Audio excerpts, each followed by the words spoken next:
இரண்டாவது திருமணம் குறித்து மனம் திறந்த மீனா.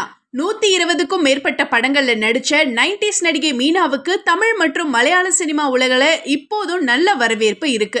கடந்த 2009ஆம் ஆண்டு பல பட வாய்ப்புகள் இருந்தாலும் பெங்களூரை சேர்ந்த சாஃப்ட்வேர் இன்ஜினியரான வித்யாசாகரை திருமணம் செஞ்சுக்கிட்டாங்க.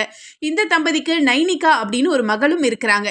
எதிர்பாராத விதமாக கணவர் வித்யாசாகர் உயிரிழந்ததை தொடர்ந்து மீனா இரண்டாவது திருமணம் செஞ்சுக்க போறாங்கன்னு வாரத்துக்கு ஒரு முறை இல்லனா மாசத்துக்கு ஒரு முறை வதந்தி பரவிக்கிட்டே இருந்துச்சு. அதிலும் விவாகரத்தான நடிகர் மற்றும் ஒரு அரசியல் புள்ளியோட இவங்களை சேர்த்து வச்சு பேசினாங்க. இப்படிப்பட்ட நிலையில தன்னுடைய இரண்டாவது திருமணத்தை பத்தி அவங்களே வாய் திறந்து பேசியிருக்கிறாங்க.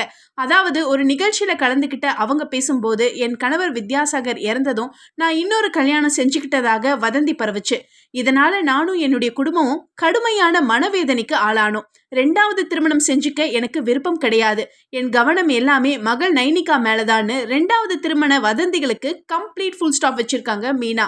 இனிமேலாச்சும் அவங்கள பத்தி அவதூறா செய்திகளை பரப்பாதீங்கன்னு நெட்டிசன்களுக்கு ரெக்வெஸ்ட் வைக்கிறாங்க தீவிர மீனா ரசிகர்கள்.